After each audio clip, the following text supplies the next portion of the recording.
इस वीडियो में हम मिनिमम पाथ सम इस प्रॉब्लम को डिस्कस करेंगे। इस प्रॉब्लम में आपको एक m क्रॉस n साइज का ग्रिड दिया हुआ है जिसमें हर एक वैल्यू क्या है, नॉन नेगेटिव है।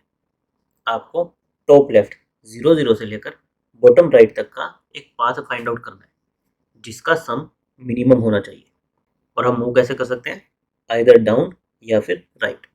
हम किसी भी पॉइंट पर हैं, यहाँ से हम राइट जा सकते हैं या फिर डाउन जा सकते हैं। जैसे अगर हमें ये ग्रिड दिया हो तो हमें 0 0 टॉप लेफ्ट सेल से बॉटम राइट इस सेल तक का एक पाथ फाइंड आउट करना है, डाउन और राइट इन टू मूव्स को परफॉर्म करके। तो अगर हम यहाँ से यहाँ पर जाएं, फिर यहाँ से राइट जाएं, फिर डाउन जाएं, फिर डाउन जाएं, तो इस पाथ का सम कितना आएगा, 1 3 4 5 6 7। और अगर हमने ये पाथ चुना होता, यहाँ से डाउन फिर राइट, इसका सम कितना था, 1 2 4 6 2 8 1 9। तो हमारा मिनिमम क्या आ रहा है, ये 7। तो हमें ऐसा पाथ फाइंड आउट करना है जिसमें हमारा टॉप से बॉटम राइट तक का सम मिनिमम हो। नाउ हमें मिनिमम सम फाइंड आउट करना है। हमारे पास यहाँ से दो चॉइसेस हैं, राइट और डाउन। तो सबसे पहली अप्रोच तो हम क्या लगा सकते हैं कि हम ग्रीडली जो भी छोटा नंबर हो उस वाले पाथ पर चले जाएं। जैसे हम यहाँ पर थे, हमारे पास दो चॉइसेस थी, हम 3 पर जाएं या फिर 1 पर जाएं। तो हम ग्रीडली इस 1 पर चले जाएं। फिर यहाँ से हम देखें कि हमें कहाँ पर जाना है। ये 4 और 4 दोनों इक्वल है, तो हम कोई भी चुन लें। मान लेते हैं हमने ये चुना, हम यहाँ पर आ गए। फिर हमारे पास दो चॉइस है, 2 और 1। तो हम ग्रीडली स्मॉल नंबर पर जाएं। फिर हम नीचे आकर डेस्टिनेशन पर पहुंच जाएं। इससे हमारा आंसर कितना आएगा, 1 + 1 2 + 4 6 + 1 7 + 1 8। लेकिन हमने देखा था अगर हम ये पाथ लेते, राइट राइट डाउन डाउन, इससे हमारा आंसर कितना था, 7 आता। तो अगर हम ग्रीडीली छोटे नंबर पर जाएंगे तो हमारा आंसर ऑप्टिमल नहीं आएगा। और ये ऑप्टिमल क्यों नहीं आएगा, क्योंकि ऐसा पॉसिबल है कि स्टार्टिंग में जो हमने ग्रीडीली छोटा नंबर चुना उस पाथ पर आगे जाकर हमें एक बड़ा नंबर मिल जाए। यहाँ पर हमने ग्रीडीली 1 चुना था, पर इस पाथ पर आगे जाकर हमें 4 एक बड़ा नंबर मिल रहा था, जिसकी वजह से हमारा ओवरऑल सम ज़्यादा हो जा रहा था। तो इसलिए हम इस पर ग्रीडी नहीं लगा सकते। अगर हम ग्रीडी नहीं लगा सकते तो हम क्या कर सकते हैं, हम सारी की सारी पॉसिबिलिटीज़ को ट्राई करें। हम यहाँ से राइट भी ट्राई करें, डाउन भी ट्राई करें। फिर हम राइट पर आएँ, यहाँ से राइट भी ट्राई करें, डाउन भी ट्राई करें। फिर इस पॉइंट पर आएँ, यहाँ से राइट भी ट्राई करें, डाउन भी ट्राई करें। सेम काम हम हर एक पॉइंट के लिए करें। हमने यहाँ से डाउन गए थे, यहाँ से हम फिर से राइट और डाउन, ये दोनों पाथ देखें। बेसिकली हम सारी की सारी पॉसिबिलिटीज़ को ट्राई करें हर एक पॉइंट से। तो इससे हमारा क्या होगा, मान लेते हैं स्टार्टिंग में हम राइट वाली ब्रैकेट को एक्सपेंड करते हैं। हमने राइट चुना, फिर राइट चुना, फिर हम फिर से राइट चुन रहे हैं, तो हमारा बाउंड्री के बाहर चला गया। नॉर्मली जब भी हमारा बाउंड्री के बाहर जाता है हम क्या रिटर्न कर देते हैं, 0, कि यहाँ पर हमारा कोई पाथ नहीं है। लेकिन हमारी प्रॉब्लम क्या कह रही है कि हमें सम को मिनिमाइज करना है। तो अगर हमें मिनिमाइज करना है और हम 0 रिटर्न करेंगे तो इसका मतलब क्या हुआ कि ये वाला पाथ हमें मिनिमम सम दे रहा है। लेकिन राइट पर जाने का मतलब क्या हुआ कि ये एक वैलिड पाथ नहीं है, क्योंकि ये मैट्रिक्स के बाहर का पाथ है। तो जब हमें मिनिमाइज करना हो और इस तरह की हमारे पास कंडीशन आए जिसमें हम बाउंड्री के बाहर जा रहे हो, तो उस केस में हमें क्या रिटर्न करना होता है, एक बड़ी वैल्यू। जैसे हम 1E8 इस टाइप की एक बड़ी वैल्यू, यानी कि 10⁸ एक बड़ी वैल्यू रिटर्न कर देंगे, ये इंडिकेट करने के लिए कि ये वैलिड पाथ नहीं है। क्योंकि जब भी हम इस आंसर को किसी दूसरे पाथ से कंपेयर करेंगे तो ये आंसर हमारा 10⁸ इसकी वजह से हमेशा बड़ा आएगा और इसको हम इग्नोर कर देंगे। तो ओवरऑल हम क्या कर सकते हैं, हम यहाँ से शुरू करें, 0 0 से शुरू करें। हमारे पास दो चॉइसेस हैं, डाउन जाने की, राइट जाने की। हम दोनों चॉइसेस को एक्सप्लोर करें। डाउन जाएंगे तो हम कहाँ पर आ जाएंगे, 1 0 पर। राइट जाएंगे तो हम कहाँ पर आ जाएंगे, 0 1 पर आ जाएंगे। फिर यहाँ से हम अगेन दोनों चॉइसेस को एक्सप्लोर करें, डाउन भी राइट भी। यहाँ से हम डाउन जाएंगे तो यहाँ पर आएंगे 2 0 पर, राइट जाएंगे तो 1 1 पर आएंगे। सिमिलरली 3 से डाउन जाएंगे तो कहाँ पर आएंगे, 1 1 पर आएंगे, और राइट जाएंगे तो हम 0 2 पर जाएंगे। फिर हम इन सबको फर्दर एक्सप्लोर करेंगे। फर्दर एक्सप्लोर करने का मतलब क्या हुआ कि हम डाउन भी जा सकते हैं, राइट भी जा सकते हैं। अगर मैं यहाँ से डाउन जाऊँगा तो क्या होगा, मेरा आउट ऑफ बाउंड्री चला गया, यानी कि मुझे यहाँ से बैक ट्रैक करना है। ये मेरा एक वैलिड पाथ नहीं है। इसके लिए मैं क्या करूँगा, यहाँ से 1E8 एक बड़ी वैल्यू रिटर्न कर दूंगा और फिर मैं वापस यहीं पर आ जाऊँगा कि मैं दूसरी ब्रांच को एक्सप्लोर करूँ। डाउन वाला मेरा रिकर्शन पूरा हो गया, मैं राइट ब्रांच यहाँ पर आकर फर्दर एक्सप्लोर करूँ। अगेन राइट के लिए हम क्या करेंगे, डाउन जाएंगे और राइट जाएंगे। डाउन में अगेन हम बाउंड्री के बाहर आ गए तो 1E8 एक बड़ी वैल्यू रिटर्न कर देंगे। फिर हम राइट ब्रांच को एक्सप्लोर करेंगे। राइट ब्रांच पर जब हम आए तो हमने देखा कि हम 2 2 जो हमें डेस्टिनेशन पर जाना था वहाँ पर हम आ गए। तो यहाँ से हम इसकी वैल्यू ये 1 रिटर्न कर देंगे। फिर यहाँ पर हम क्या करेंगे, जहाँ से हम आए थे, ये रिटर्न वैल्यू प्लस उसकी वैल्यू 3 हम फर्दर रिटर्न कर देंगे। 3 हमने यहाँ पर रिटर्न कर दिया। इस तरह से हमारे लेफ्ट साइड ये डाउन वाले मूव की वैल्यू कितनी आ गई, यहाँ से रिटर्न हो गई हमारी 3। अब हमें इसकी वैल्यू प्लस ये 3 वैल्यू और जो हमारी राइट ब्रांच का आंसर आएगा, दोनों का मिनिमम लेना है। बेसिकली हम क्या कर रहे हैं, सिंपली एक रिकर्सिव फंक्शन लिख रहे हैं जिसमें हम दोनों ब्रांचेस डाउन और राइट इन दोनों को एक्सप्लोर कर रहे हैं। जब भी हम बाउंड्री के बाहर जा रहे हैं तो रिकर्शन को टर्मिनेट कर रहे हैं, या फिर जब भी हमारा डेस्टिनेशन पॉइंट आ जा रहा है तब हम रिकर्शन को टर्मिनेट कर रहे हैं। और जो हमें चाहिए था, हमें सम कैलकुलेट करना था, तो हम उस इंडेक्स की वैल्यू को रिटर्न कर दे रहे हैं। एक बार हम इसका रिकर्सिव कोड देख लेते हैं।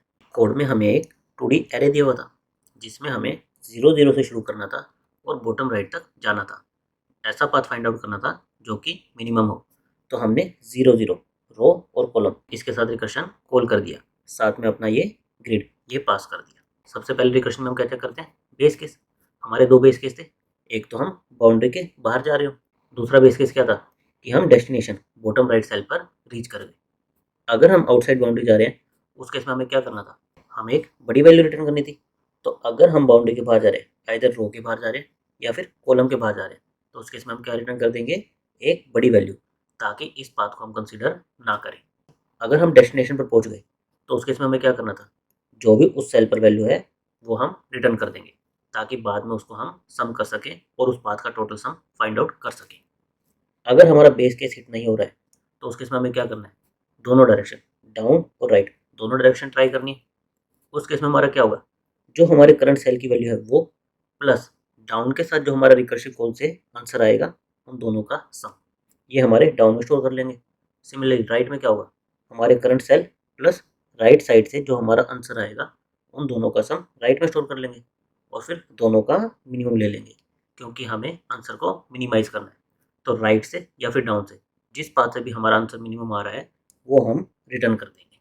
नाउ इसकी हमारी टाइम कॉम्प्लेक्सिटी क्या रहेगी, हमारे पास हर एक सेल के लिए दो चॉइसेस हैं और हमें अगर टॉप से बॉटम तक जाना है तो हमें m प्लस n इतने स्टेप्स लेने पड़ेंगे।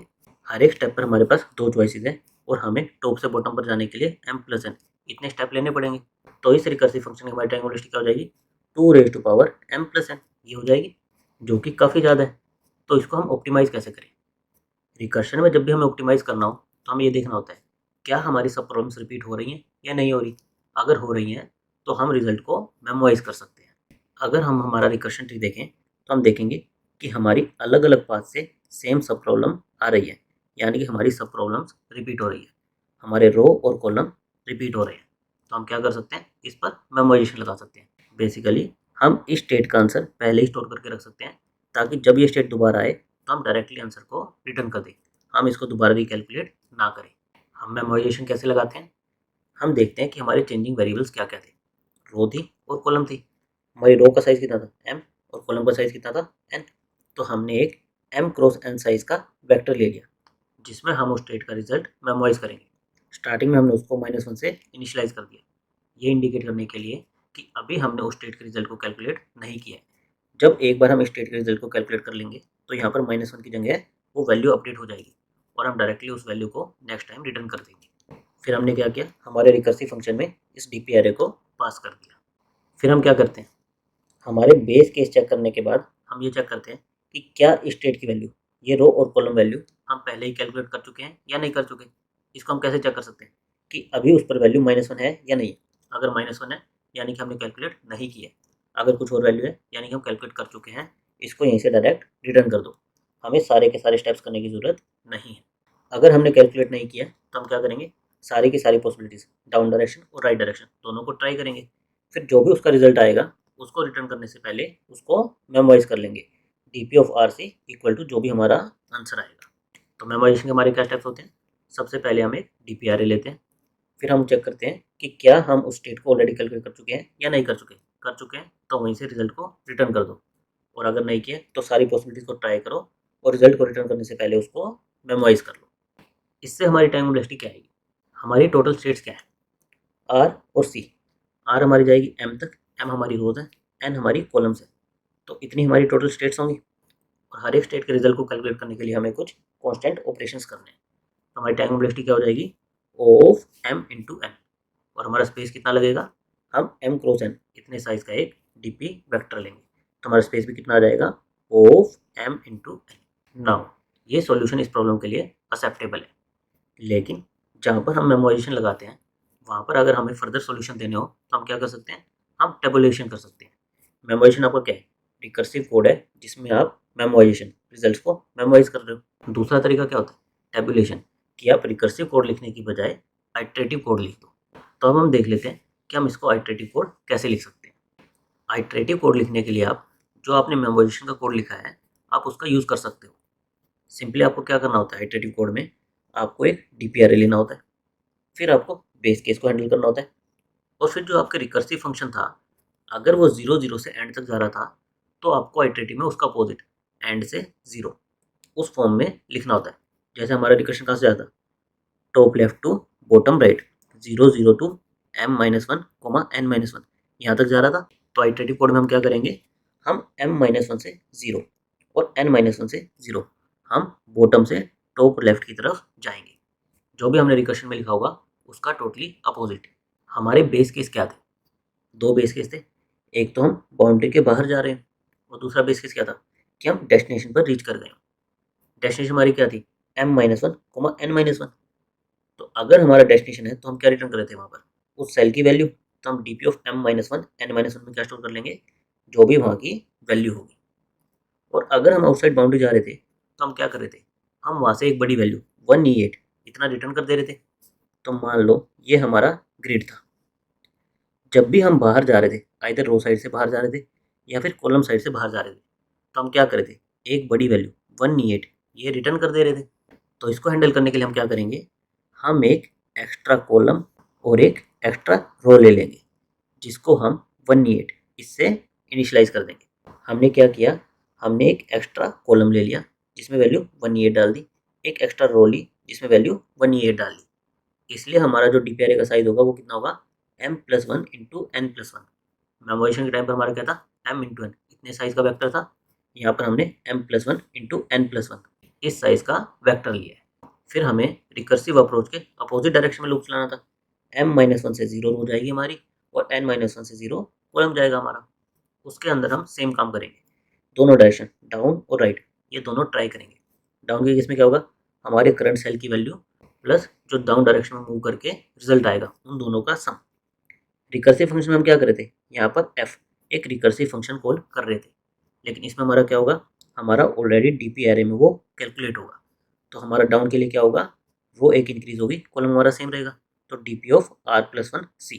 सिमिलरली राइट के लिए हमारा क्या होगा, रो हमारी सेम रहेगी, कॉलम में एक एक्स्ट्रा आएगा c+1। तो हम डाउन और राइट ये दोनों कैलकुलेट कर लेंगे, फिर इन दोनों का मिनिमम ले लेंगे और उसको डीपी ऑफ rc इसमें स्टोर कर लेंगे।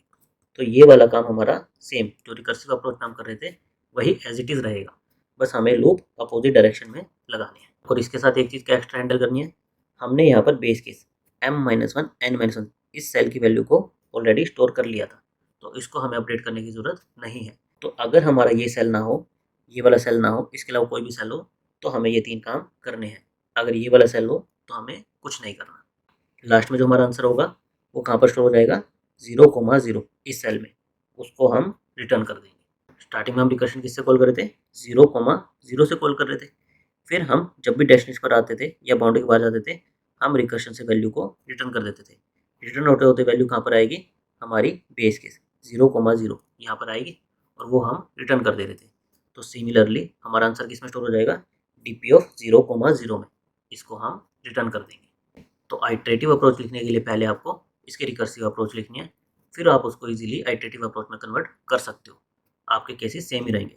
सबसे पहले आप एक डीपी वेक्टर डिक्लेयर करोगे, फिर बेस केस को हैंडल करोगे और फिर आप लूप लगाओगे अपोजिट डायरेक्शन में, और अंदर का काम आपका सेम जो रिकर्शन में कर रहे थे वो एज इट इज़ रहेगा। इसके हमारी टाइम वेलोसिटी क्या आएगी, हम m×n इतने साइज का लूप लगा रहे हैं तो हमारी टाइम वेलोसिटी क्या रहेगी, m×n, और स्पेस कॉम्प्लेक्सिटी भी क्या रहेगी, m×n। हमने इतने साइज का एक 2D वेक्टर लिया है।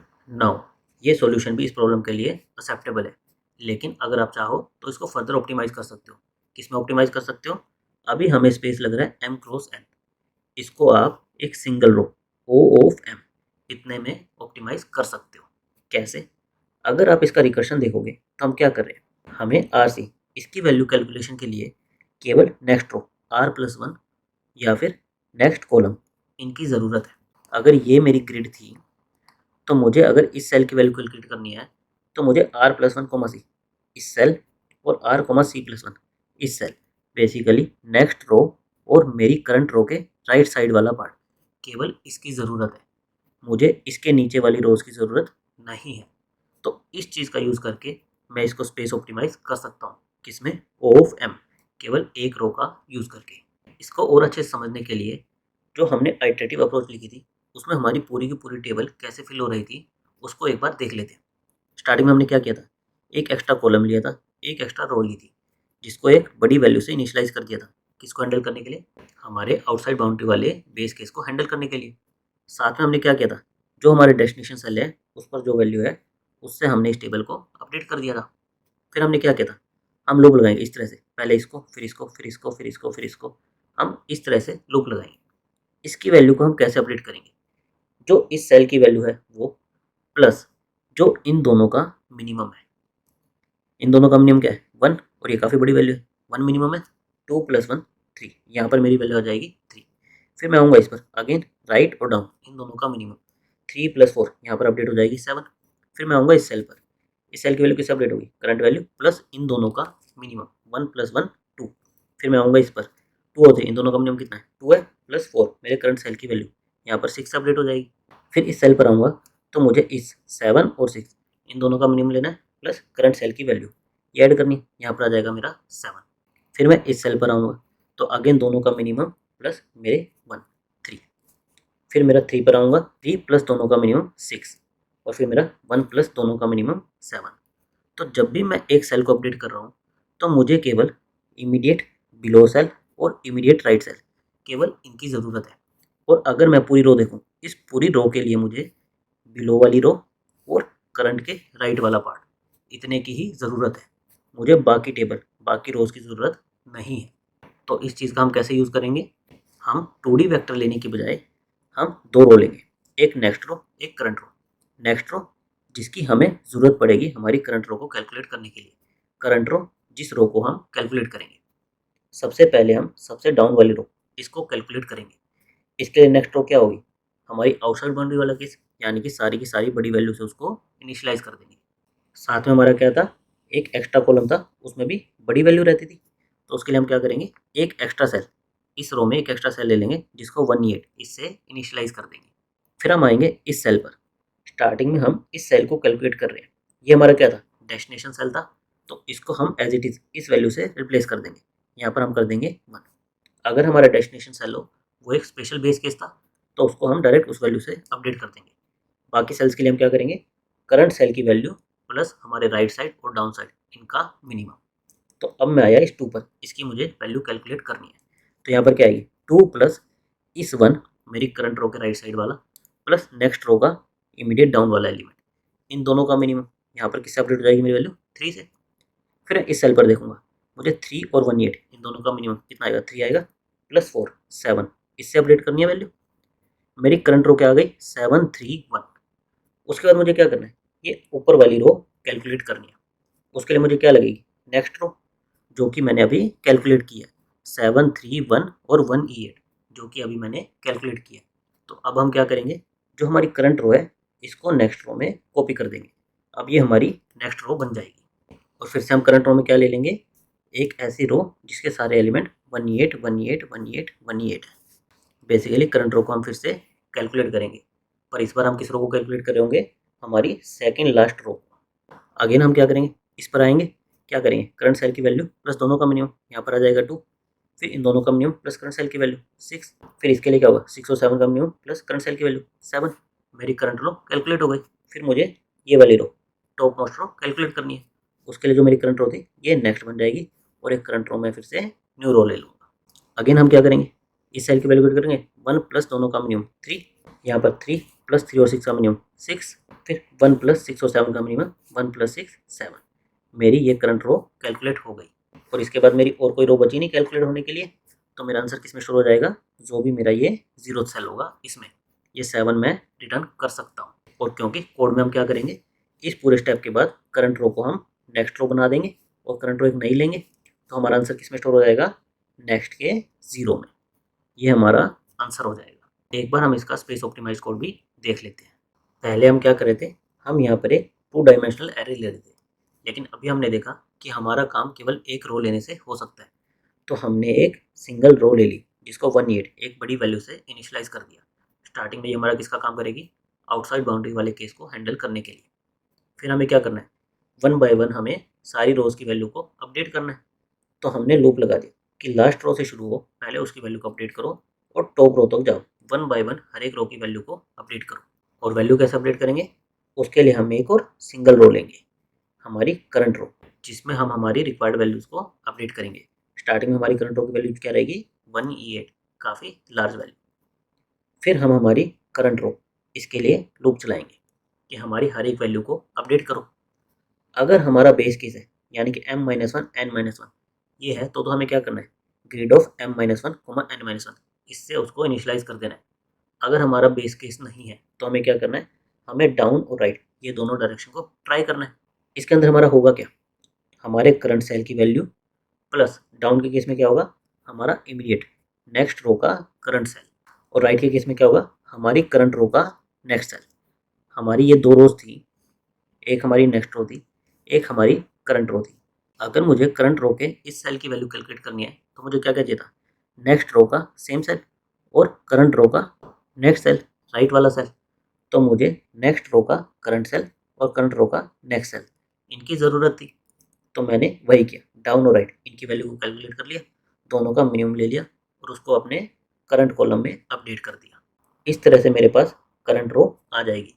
फिर नेक्स्ट आइटरेशन के लिए मुझे क्या करना है, मेरी करंट रो को नेक्स्ट रो में कॉपी करना है।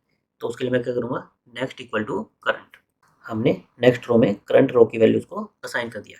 जो करंट रो की वैल्यू हमने अभी अपडेट की थी वो हमने नेक्स्ट में असाइन कर दी, ताकि हम फर्दर ऊपर वाली रोज की वैल्यू को अपडेट कर सकें। और लास्ट में हमारा आंसर किस में स्टोर हो जाएगा, 0th सेल में, नेक्स्ट ऑफ 0। इसको हम रिटर्न कर देंगे। इससे हमारी टाइम वेलोसिटी क्या रहेगी, हम दो लूप लगा रहे हैं एम और एन साइज का, तो हमारी टाइम वेलोसिटी क्या रहेगी, सेम रहेगी एम क्रॉस एन। लेकिन अब हम स्पेस कितना यूज़ कर रहे हैं, केवल एक 1D वेक्टर का। तो अब हमारी स्पेस कॉम्प्लेक्सिटी क्या आ जाएगी, O ऑफ एन, जो कि पहले क्या थी, एम क्रॉस एन। तो इस तरह से आप इस प्रॉब्लम को स्पेस ऑप्टिमाइज कर सकते हो। सबसे पहले हमने इस प्रॉब्लम के लिए क्या डिस्कस किया, ग्रीडी अप्रोच, वो काम क्यों नहीं करेगी। फिर हमने सारी पॉसिबिलिटी को ट्राई किया, उसके लिए हमने क्या किया, रिकर्सिव कोड लिखा। और फिर रिकर्सिव कोड में हमने देखा कि हमारी स्टेट्स रिपीट हो रही थी, तो उसके लिए हमने मेमोराइजेशन लगा दिया, जो कि एक परफेक्टली वैलिड आंसर है और आपका एक्सेप्ट हो जाएगा। लेकिन अगर आप उसे फर्दर ऑप्टिमाइज करना चाहते हो तो आप पहले रिकर्सिव कोड को टेबुलेशन उस कोड में कन्वर्ट कर सकते हो और फिर टेबुलेशन कोड के बेसिस पर उसको स्पेस ऑप्टिमाइज कर सकते हो। तो लास्ट में आपकी ऑप्टिमाइज टाइम और स्पेस कॉम्प्लेक्सिटी क्या आ जाएगी, टाइम आ जाएगा आपका m क्रॉस n और स्पेस आ जाएगा आपका O of n। Thank you guys.